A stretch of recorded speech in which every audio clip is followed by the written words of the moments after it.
All right, as Israel and Iran continue to exchange fire for the third consecutive day, this is the latest developments at this hour. Israel claims Iran has launched a barrage of missiles towards Israel. Dozens of Iranian ballistic missiles have triggered Israeli air raid sirens in the center and the north. Sirens have been sounded throughout Israel amid Iranian ballistic missile attack. Israeli media has put out that Israeli government has extended the state of emergency until the 30th of June.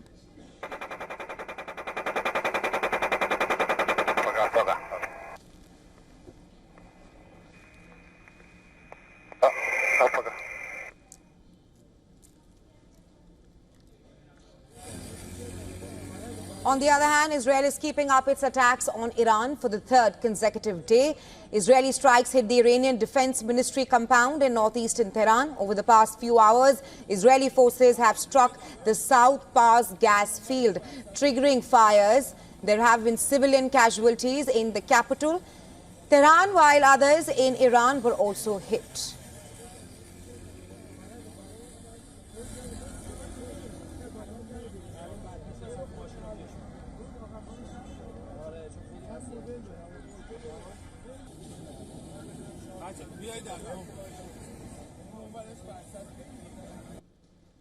Iran's Majlis or parliament is mulling withdrawal from the Treaty of the Non-Proliferation of Nuclear Weapons in the wake of Israeli strikes on its nuclear facilities.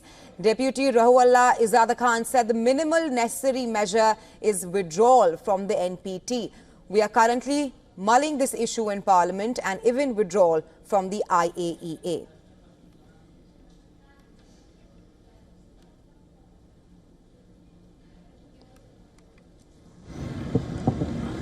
And Iranian media has reported blasts in central Tehran with reports of a daytime explosion near the city's center. Video shows smoke rising from the area. Iran has activated air defenses in Tehran to intercept Israeli missiles. Reports claim police headquarters has been hit in Tehran.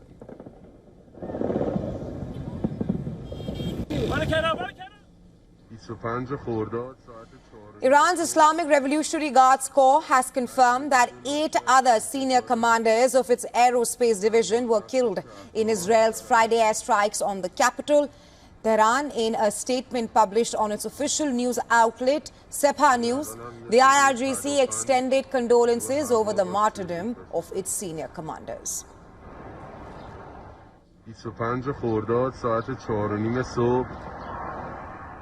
In an interview to ABC, U.S. President Donald Trump says it's possible that U.S. gets involved in Iran-Israel conflict. Trump says it remains possible that the U.S. will become involved in the ongoing war between Israel and Iran, and that he will be open to his Russian counterpart Vladimir Putin being a mediator.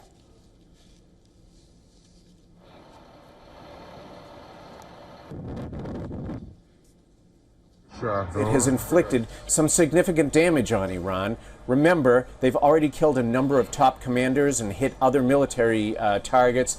Also, of course, they have been targeting these nuclear facilities across Iran for these past 3 days. Equally significant, the Israeli Air Force now says it has taken out most of Iran's air defenses. It has virtual free movement over Iran's skies. That will make it easier for the Air Force to press ahead with these airstrikes. However, they have not been able to halt the missile barrages. Iran has been launching dozens of missiles, some deadly strikes overnight.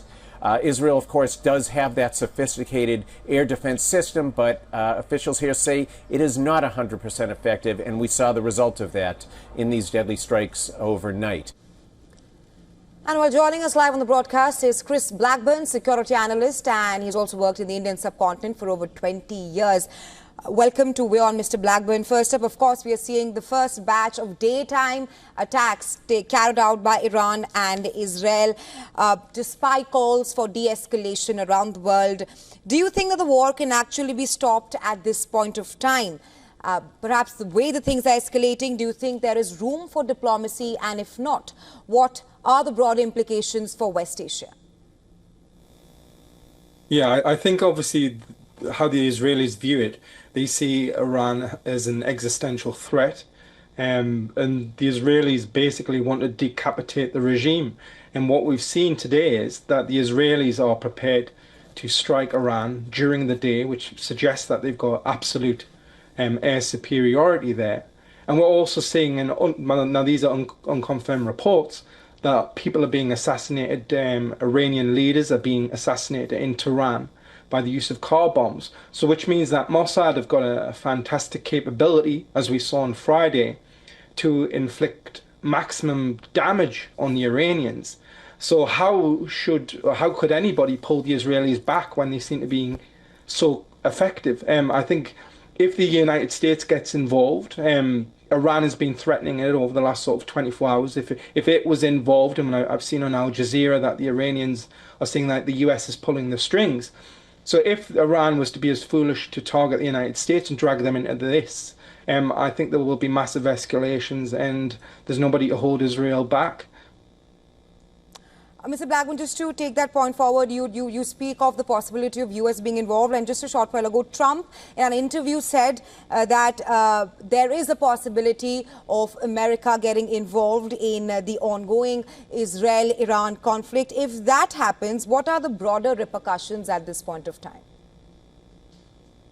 Well, I think from the Israeli point of view, they think that Trump will effectively be stalling. They have an opportunity now to stop the regime from developing those nuclear capabilities.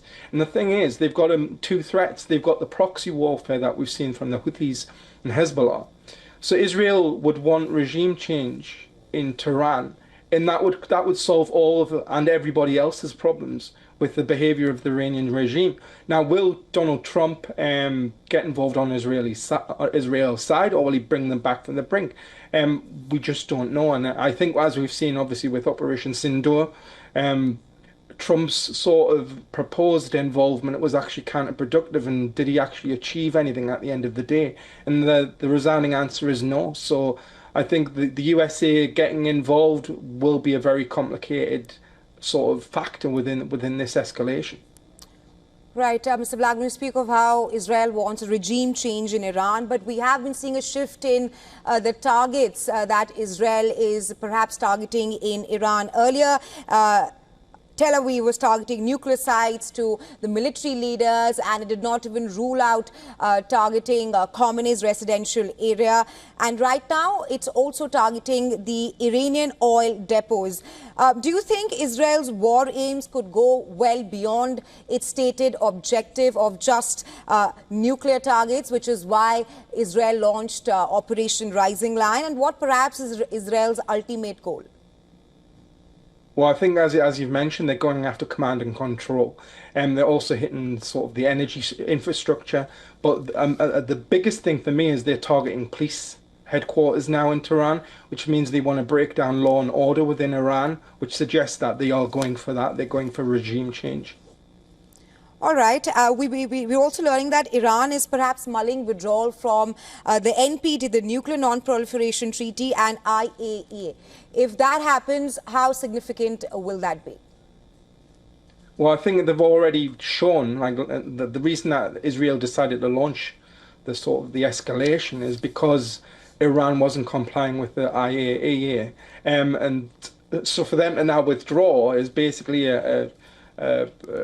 it's an acknowledgement that they were never really cooperating anyway. So I don't think it'll really change the game that much. As I've said, if Israel is allowed to patrol in Tehran's skies in the middle of the day, then I think the regime is sort of on CPR. It needs CPR. It's on life support. Mr. Blackburn, just a short while ago, you spoke of Iranian proxies and how that has also been targeted by the U.S. At this point of time, Israel has the backing of the United States of America because U.S. is assisting in thwarting some of the missiles fired by Iran. Do you think that Iran can perhaps depend on its proxies, or will the Iranian proxies also be involved in the conflict? Well, I think we've already seen the Houthis in Yemen. They've got involved, but I think Hezbollah, after Israel's operations, the pager operation, has decimated Hezbollah. They've decimated Hezbollah leadership, So I don't actually think Iran can use the proxies in that way again. And the US and other nations have backed Israel. Like last year, there was the USA, the UK, France, and other nations, Jordan. They came together and provided support for Israel when it was under attack from Iranian drones. I think we've seen sort of cooperation on that level, but it hasn't been acknowledged as it was last year. But anything goes, I think, and I think the proxies will play a part in the role, but not as much as they can, because Mossad has significant capabilities, and they've already decimated Hezbollah.